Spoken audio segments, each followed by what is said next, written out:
we go. Chinese. China. Russian. Russia. Italian. Italy. German.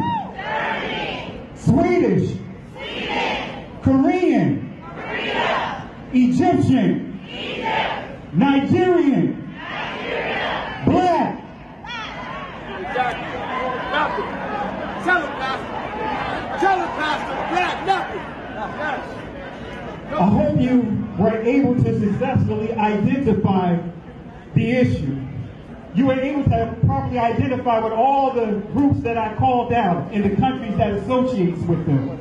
But when I said black, everyone had to look at each other and try to figure out what you was going to respond to or what country or what nationality is associated with them.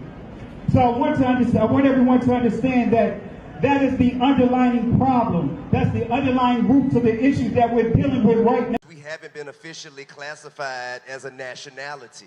African American is not a nationality. Black is not a nationality.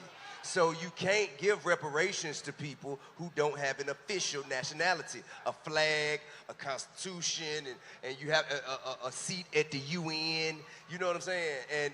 And also, so when people ask me about reparations, I'm like, well, that's kind of putting the cart before the horse. So I understand the importance of that, but I also think that it has to be detailed instructions, line items, step by step of how to achieve this goal, so you will know exactly what you're asking people to do.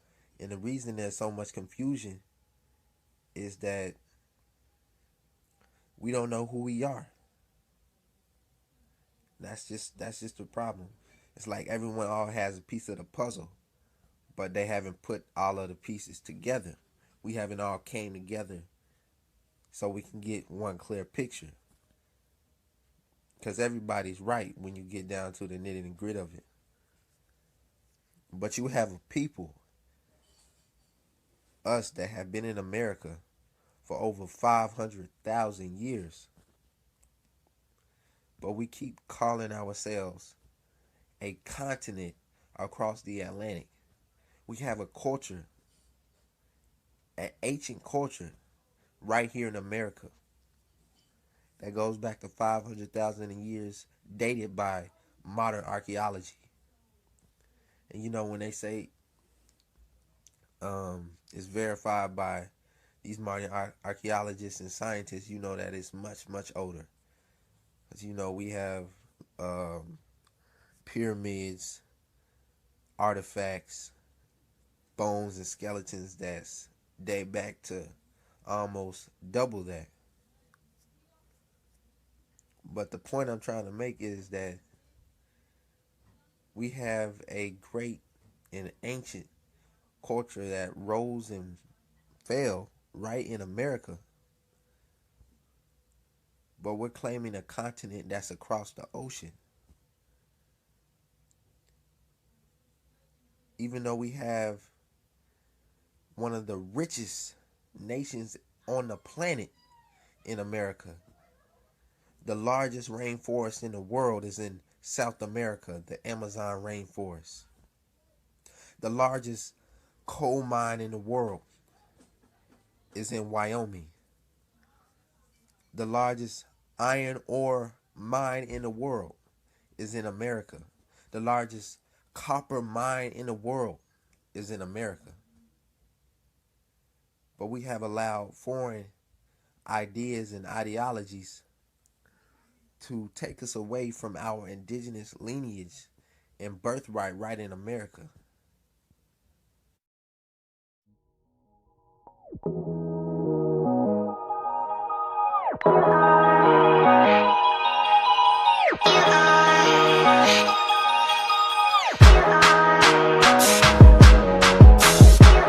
The Negro is still languished in the corners of American society and finds himself in exile in his own land. In his own land.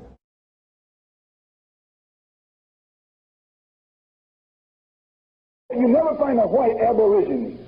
Rather, aborigines are called natives, or they're always dark-skinned people. You and I are aborigines. You and I are aborigines.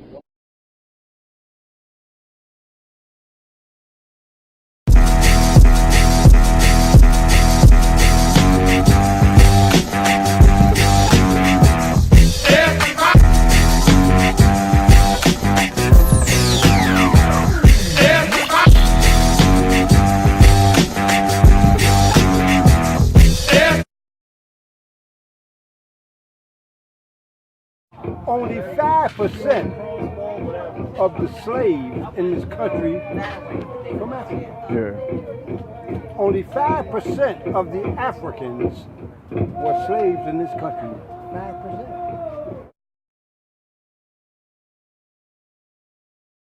What we are taught in school is that all the black men and women in the Americas were brought over here by the Europeans.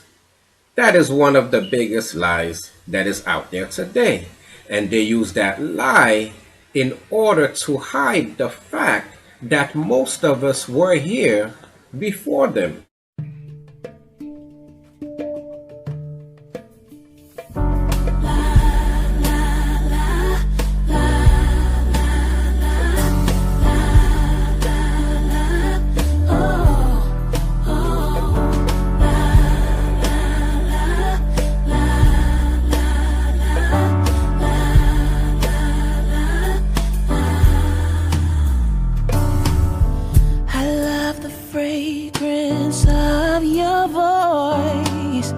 You're the color of loyal.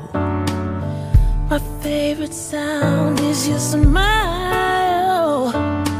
I'm intoxicated. People live there, but even people living in a place may not necessarily do enough research. We live here in America, and black people don't know that there were blacks already here before blacks came here. So I'm saying no matter how much a person may live in a place doesn't necessarily mean that they know about the place from which they reside.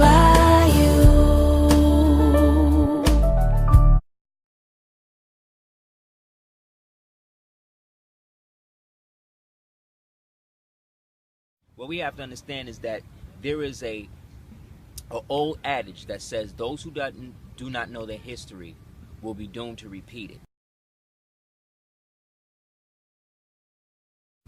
And so what's happening now is that there's a revisionist history going on where they want us to believe that, again, not only do we come from Africa, but worse, that we were slaves here in this country, when really that's not really how it all went down. What really happened was... And that's not everybody's That's not everybody's story. But right. for some reason, if you're this color, that's what is supposed to be your story, regardless of whether you was born here or not.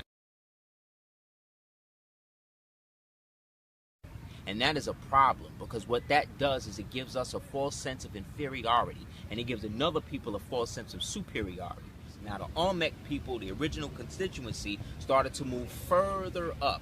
They started to move further up from La Venta, Palenque, Chichen Itza, and move further up into what we would now call the Midwestern United States, and then further, and then after a certain amount of time, they dwelled there and then started to disperse into sub-tribes and nations. Some of those sub-tribes and nations, one of the biggest one was called the Yamasee.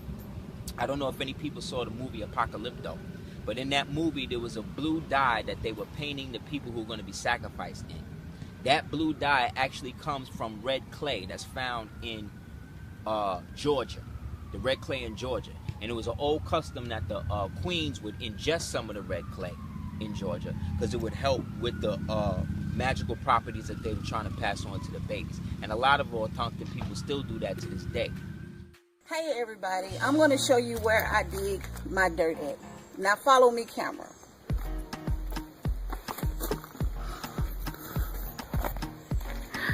Okay, this is the ground dirt. This is the dirt on the ground that you do not want to eat. I'm showing you the difference between the ground dirt and the red dirt. Okay, now I'm going over here where my plate is, where the red dirt is. And this is what you want to eat, and this is what you're looking for. Right here is it. This is the red dirt. This is what you want to eat. Okay. And here's my spoon. Okay, you don't eat that. Okay, I'm letting you get on the inside right there. Okay, you see that? You don't want to eat the black. You want to get the red clay. The red clay. Okay. Alright.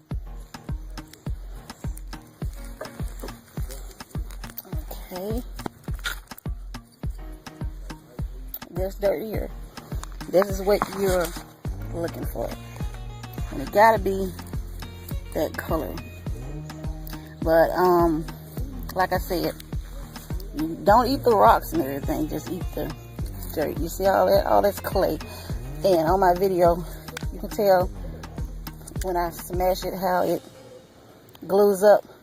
But on my video, I want to show you when I'm eating it. But because I got a front facing camera and I got it turned backwards, so I won't be able to show you on this one. But it's going to be the same dirt. But anyway, this is what you eat. This is the red clay dirt. Until then, y'all, I'll talk to y'all soon. Bye.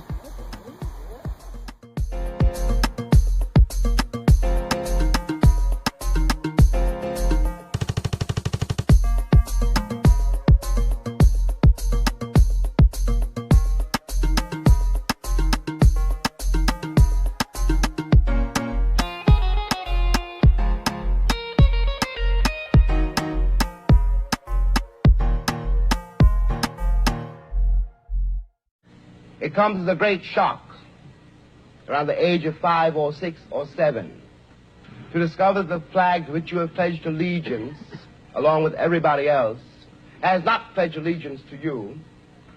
It comes as a great shock to discover that Gary Cooper killing off the Indians when you were rooting for Gary Cooper, that the Indians were you, that the Indians were you.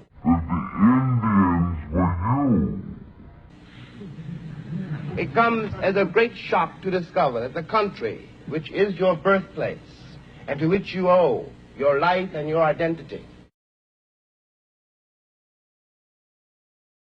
This is El Ratawa. This is the untold history of York, the so-called black that actually accompanied Lewis and Clark on that expedition along with Sacagawea. Why haven't you heard of him? Look at this photo. Notice to the left side of the photo, you see a dark-skinned man. That's his name, York. He lived in Virginia, and he lived along the York River. Notice we are either named by location, functionality, or appearance. Also, when you look at the text, you find that many Indian nations across America call York a black Indian, as if they were his brother, as I will show you he was in fact indigenous.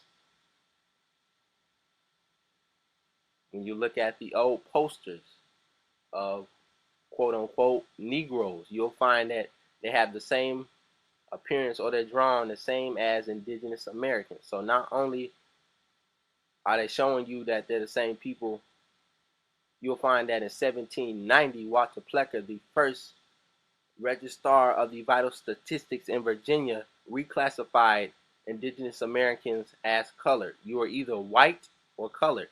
So all of the indigenous people became colored. This is Walter Plecker. This is this devil that created paper genocide against the indigenous people. And you find in 1924, they passed the Racial Integrity Act in Virginia. And this is where the one-drop rule comes into play. If you are 1/16 African, then you are classed as colored in Virginia. If you had 1 African ancestor and 15 indigenous ancestors, you were classified as colored or Negro.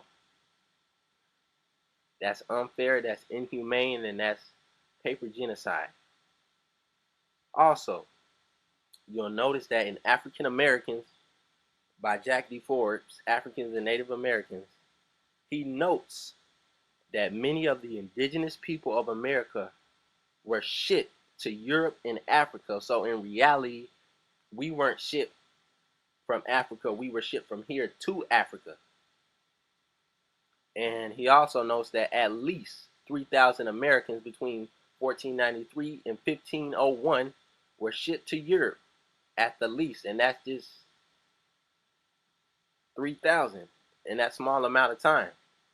So where did all the tens of millions of Americans go? Because see, back in the day, in the 1800s and 1700s, 1600s, the indigenous people were called Americans. And they are Europeans, because that's where they came from. We can only be Americans. Look up the 1828 definition of American. Indigenous. It is the copper-colored people found here by the European, which is us. And you can see we're actually waking up, as B.O.B. is. There's many people speaking publicly about our indigenous heritage.